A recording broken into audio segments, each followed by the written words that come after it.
آپ سب کو مبارک ہو۔ آج بہت برکتوں والا دن ہے اور سعادت والا دن ہے۔ یہ اللہ تعالیٰ کی انسانیت کی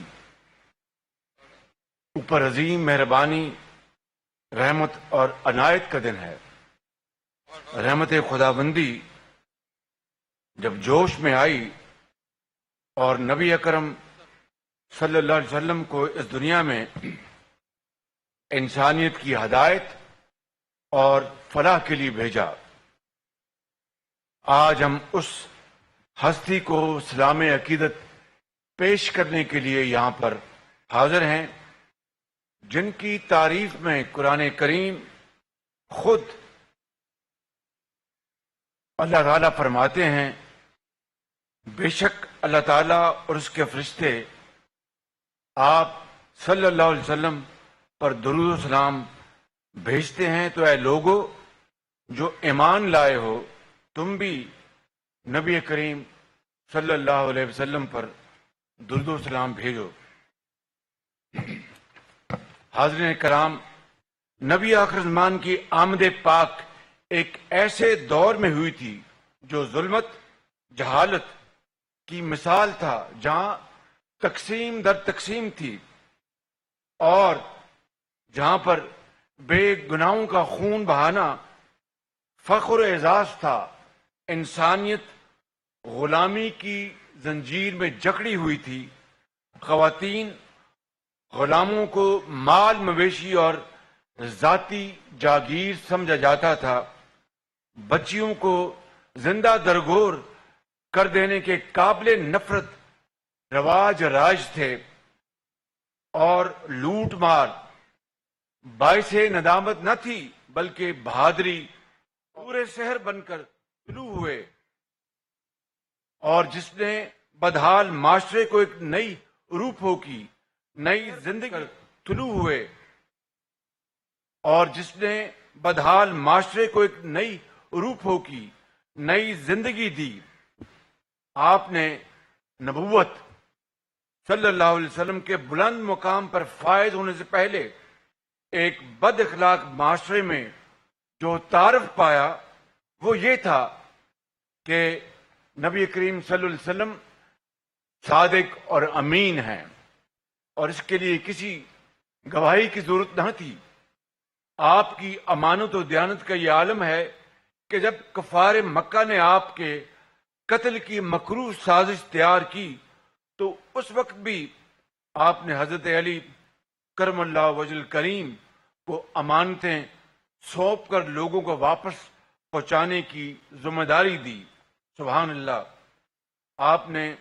آپ مجسمہ اخلاق، شرافت اور حیا تھے، یتیموں، ناداروں، مسکینوں اور بے کسوں کے والی و سرپرست تھے۔ کسی سوالی کو خالی نہ واپس بھیجنا آپ کی سنت اطہر تھی۔ بدترین دشمن بھی آپ کے اخلاق پاک کے مستحق ٹھہرتے، خون کے پیاسے بھی دعا پاتے اور رحم سے فیض یاب ہوتے۔ آقا کریم نے فرمایا، اللہ کے نزدیک روز قیامت لوگوں میں سب سے برا وہ ہے جس سے اس کی بد کلامی کی وجہ سے لوگ اس کو چھوڑ دیں گے۔ آپ کو رائے حق سے ہٹانے کے لیے ہر طرح کے جبر، دباؤ، ظلم کے ہتھ کنڈے استعمال ہوئے، بہتان، الزام اور جھوٹ گھڑا گیا۔ طائف میں سرکار دو عالم کو شدید زخمی کیا گیا۔ رب کائنات کی ذات اقدس جلال میں آئی، لیکن رحمت عالم کی زبان مبارک سے دعا ہی نکلی۔ یہ ہیں ہمارے آقا اور یہ ہیں ان کی سنت اطہر۔ حاضرین محفل، مدینہ منورہ تشریف لانے کے بعد نبی کریم صلی اللہ علیہ وسلم نے اپنی پیغمبرانہ اور خداداد صلاحیتوں کے ذریعے شروع ہی سے ایسے اقدامات کیے جن سے آگے چل کے ایک متفقہ دستور کی منظوری کی راہ ہموار ہوئی۔ حضور صلی اللہ علیہ وسلم کی مؤثر حکمت عملی سے سب سے نمایاں اور دورس نتائج کے حامل وہ معاہدے تھے جو آپ نے یہود و نصارہ سمیت کفار مکہ اور دیگر عرب قبائل کے ساتھ فرمائے، لیکن آپ کے دو اتحادی معاہدے خاص طور پر نتائج کے اعتبار سے تاریخی اور فیصلہ کن ثابت ہوئے، ایک میثاق مدینہ اور دوسرا معاہدہ حدیبیہ۔ محققین کا یہ کہنا ہے کہ یہ اتحاد مذہبی بنیادوں پر نہیں بلکہ سماجی بنیادوں پر قائم ہوا تھا۔ سکالرز کے نزدیک میثاق مدینہ اولین دستور کی حیثیت رکھتا ہے۔ مدینہ کی ریاست سیاسی اور مذہبی آزادی کی ایک بہترین مثال تھی۔ مذہبی آزادی میں یہ بھی شامل تھا کہ کسی غیر مسلم کو جبراً مسلمان نہیں بنایا جائے گا، انہیں بلا وجہ تنگ نہیں کیا جائے گا، ان کی املاک کو نقصان نہیں پہنچایا جائے گا، ان کے جان و مال کی بھرپور حفاظت کی جائے گی اور فتنہ اور فساد کو قوت کے ساتھ ختم کیا جائے گا۔ حاضرین کرام، مدینہ منورہ میں انصار مدینہ نے مہاجرین مکہ کے صرف دکھ ہی نہیں بانٹے بلکہ اپنی جائیداد اور مال بھی بانٹا۔ یہ عظیم جذبہ آقا محترم کی قیادت، بے مثال عظیم قیادت اور تربیت کا نتیجہ تھا۔ ریاست مدینہ میں ناداروں، بے کسوں، یتیموں، بیواؤں کی سرپرستی کی جاتی، انہیں خوراک مہیا کی جاتی، ان کے مسائل کے حل کے لیے اسباب مہیا کیے جاتے، رات کو کوئی بھوکا نہیں سوتا تھا۔ یہ تھی فلاحی ریاست۔ آپ صلی اللہ علیہ وسلم کا یہی کردار ہے کہ جسے دیکھ کر پوری دنیا میں اسلام پھیلنے کی جستجو شروع ہو گئی، اور پھر دیکھتے دیکھتے کس طرح آئندہ آنے والے سالوں میں کس طرح اسلام جگہ جگہ کونے کونے پھیلا اور لوگوں نے خود اسلام کو بڑی خوشی سے قبول کیا۔ میرے بزرگوں، بھائیوں اور نوجوان ساتھیوں، مگر آج آئیے ریاست مدینہ کے اس آئینے میں آج ہم اپنا جائزہ لیں۔ کیا ہم جواب دینے اور حقیقت کا سامنا کرنے کی جرات رکھتے ہیں؟ کیا یہ ریاست مدینہ کے پاک نام کی توہین کے مترادف نہیں کہ ہمارا عمل تو اس کے تقاضوں کے منافی ہو، لیکن ہماری زبان سے دن رات یہ پاک نام ادا ہوتا رہے؟ علم و تحقیق میں آج ہم کہاں ہیں؟ علم تو ہماری میراث ہے۔ ریاستی نظم و نسق یعنی گورننس اور معیشت میں ہم کہاں ہیں؟ اخلاقی لحاظ سے ہم کہاں ہیں؟ کرپشن میں ہم کہاں ہیں؟ عوام کی خدمت کرنے میں ہم کہاں ہیں؟ عدل و انصاف میں ہم کہاں ہیں؟ ایمانداری اور صداقت میں ہم کہاں ہیں؟ یہ ہے وہ چھپتے ہوئے سوالات جو آج پوری قوم آج مجھ سے اور ہم تمام ساتھیوں سے پوچھ رہی ہے، سوالیہ نشان بن کر ہماری طرف دیکھ رہی ہے۔ آخر کب تک ہم روایتی تقریریں کرتے اور سنتے رہیں گے؟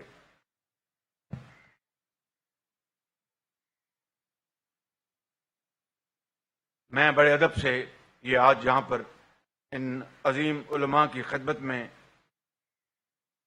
جن کی جوتیوں میں بیٹھنا میں اپنی سعادت سمجھتا ہوں، یہ عرض کرنا چاہوں گا کہ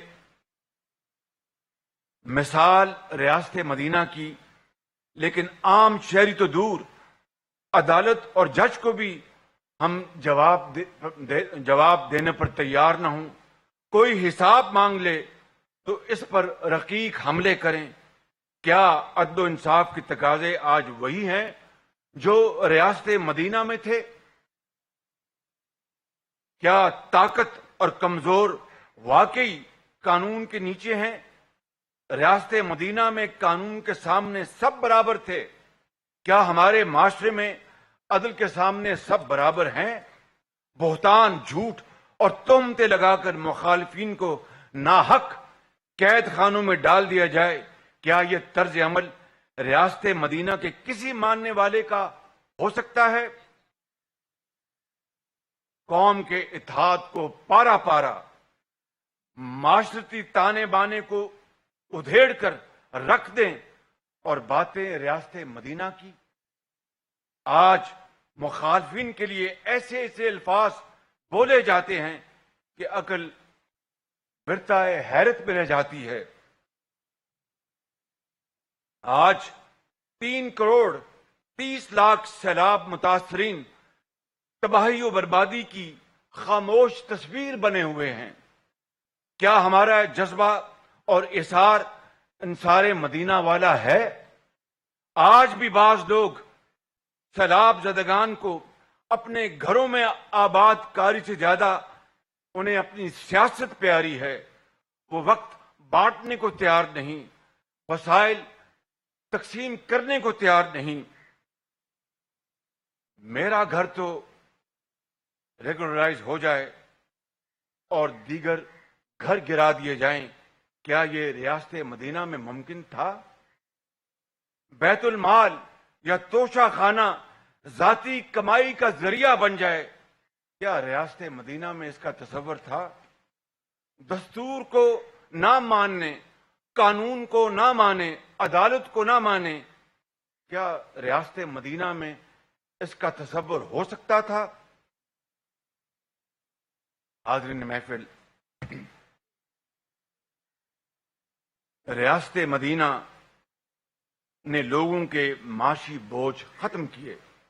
یہی وجہ تھی کہ زکوٰۃ دینے والے تو موجود تھے لیکن زکوٰۃ لینے والا ملتا نہیں تھا۔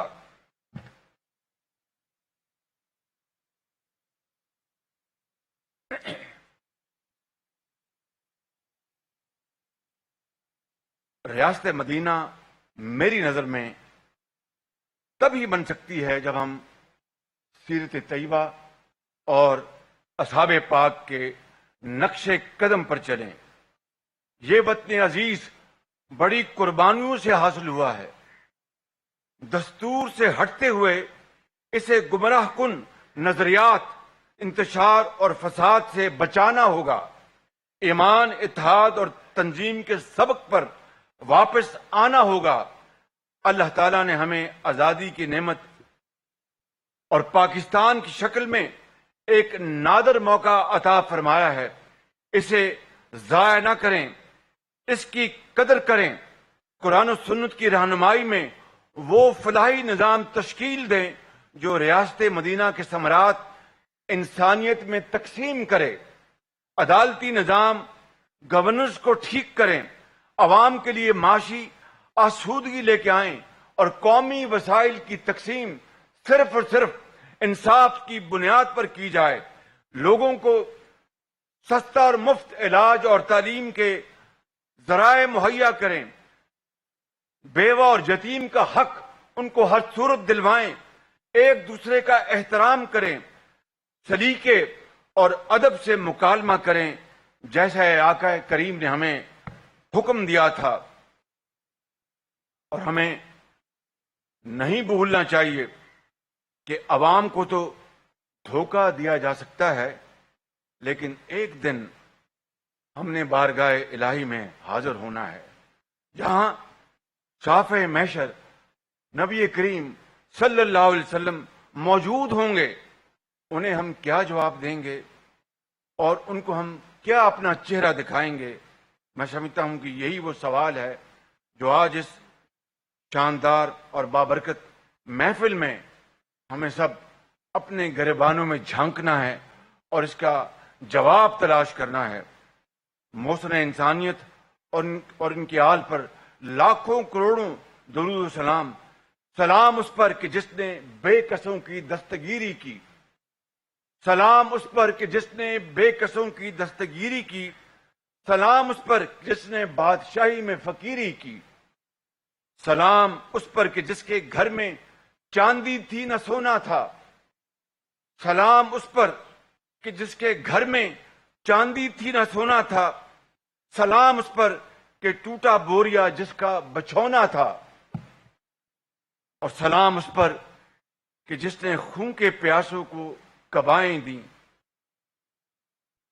سلام اس پر کہ جس نے خون کے پیاسوں کو کبائیں دی. سلام اس پر کہ جس نے گالیاں سن کر دعائیں دی. اسلام زندہ باد، پاکستان پائندہ باد. سیرت النبی کانفرنس لاہور میں جاری ہے.